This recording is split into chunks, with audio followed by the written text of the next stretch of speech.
Hello, Dr. Allen. My name's Mark Carrolls in microeconomics for the spring of 2020.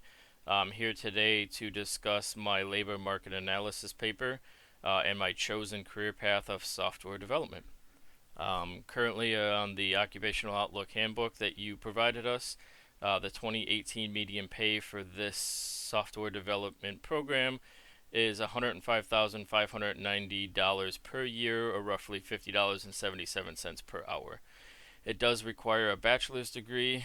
It states that there's little on the job experience or a work related experience for the occupation, but further digging did show that internships are highly recommended to get your foot in the door for these jobs. In 2018, the um, number of jobs available were 1,365,500, and the outlook over the next decade is an increase about 21%, which is much faster than average and works out to roughly 284,100 additional jobs over the next 10 years.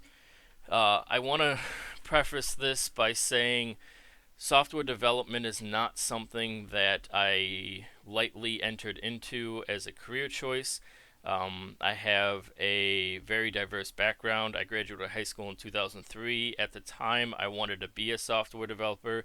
I was obtaining many applications for a computer science degree towards this career choice. I wanted to be a programmer that led to software development. Instead, I joined the military. I spent 4 years as a naval nuclear electrician. I got out and spent several years after that bouncing around until I went to culinary school, and then I became a chef and a restaurant manager, and I have been doing that over the last decade. It's something I really did enjoy doing. However, the monetary versus non-monetary benefits weren't there. I spent way too much time at work and not enough time with family, and which led me to going back to school, which I have since obtained my associate's in science degree from MATC, and I'm looking to hopefully pursue my computer science degree starting next year at North Carolina State University. So, software development. A little bit about that, what they do. Essentially, the software developer goes from client to final presentation and works on everything in between. So, what they do is they go to the client. For example, let's say there's Fort Bragg down the road from where I live, and they are training new helicopter pilots, but they're finding that coming out of A school, they're just not having enough on hand experience to get into the helicopter and pilot a live module itself. So they want to create some sort of simulation to help train their pilots for further training after they leave school before they enter an actual multi-million-dollar machine. So what I would do is I would go into there, talk to several people, get all the information on the client, what platform they're looking at, what sort of operating system they'll be using, what they're looking to get out of the program, how they're looking to use it, and everything from start to finish. I would get that information. Then I would build a team as a software developer of programmers, designers, testers, everything in order to fully run this software development from start to finish. We would get together, essentially run out a rough estimate of what the job would entail, produce the product, then test it. It would go through several testing phases, and even after it was implemented to the client, there would be follow up with that client afterwards to ensure that everything is being used and works the correct way, and any sort of follow up adjustments to the program itself and moderation to the program, mediating of the program itself after it has been launched. So that's just a little bit about what software developments do. Usually, most software developers are programmers first prior to becoming a software developer. And then after that, software developers have opportunities to become computer information system managers, which essentially handle multiple projects at once and multiple teams. So they're the guy that might have 5 software developers under them that are working on different projects, and they're coordinating each project at the same time. So there's a little bit of growth to it, but overall, your knowledge base stays the same and what you need to know. It's just the management skills that go on from there. The pay outlook, the actual monetary return is great.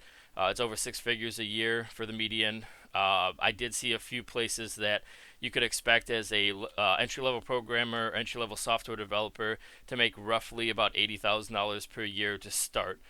With my background and my experience, I might make a little more than that, even with a degree. Or if I go and obtain a master's degree, that's about you start at about the medium rate. The job outlook for we had discussed 21% increase, which is a great increase. And I kind of went back and I looked at the job outlook from 2000 to 2010, and it actually increased a lot more than what the projection was. And I kind of see that this might be the same case for here as well. When it comes to the supply and demand curve, there is a shift to the right for the demand curve and a shift to the right for the supply curve. Both because the demand curve will shift right by 21% over the next 10 years due to the increase in demand for software developers and the current supply rate of college graduates coming out of school with a computer science degree. The supply curve will shift to the right too, but not as a large shift as the demand curve. This leads to an increase in the number of workers per job and a slight increase in earnings and wages.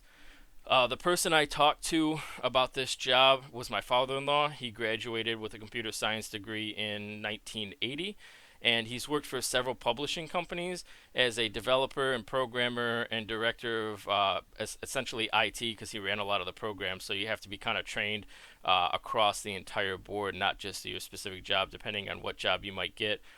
And a lot of what he had told me I had known just by having conversations with him, but I did learn quite a bit as well from his day-to-day life that maybe I didn't quite know right away, and what he's expecting kind of in the future. So it was a great conversation that kind of solidified my passion for the computer science and software development program. Overall, I would just say that my decisions aren't taken lightly. I'm not coming straight out of high school with no idea what to do. This is what I want to do with my life. This is what I want to do for a living. This is what I'm passionate about, and this is what I know I enjoy for the little hands-on experience I've had previously and a lot of the research that I've done before. I feel like the monetary and non-monetary benefits, the balance of the work-life, being able to be there for my kids and my family, as well as being able to be passionate about the work I do, really lends itself to the pursuit of this degree and the projections. Everything's moving towards a technological future. The projections are high, the monetary values are high, and I think overall it's a great balance for everything I'm looking for, from a passion for the job that I'm looking at and the monetary and non-monetary rewards as well. Hope you enjoyed my presentation. Hope I was able to cover everything. I did put a little more in my paper that maybe I didn't talk about today.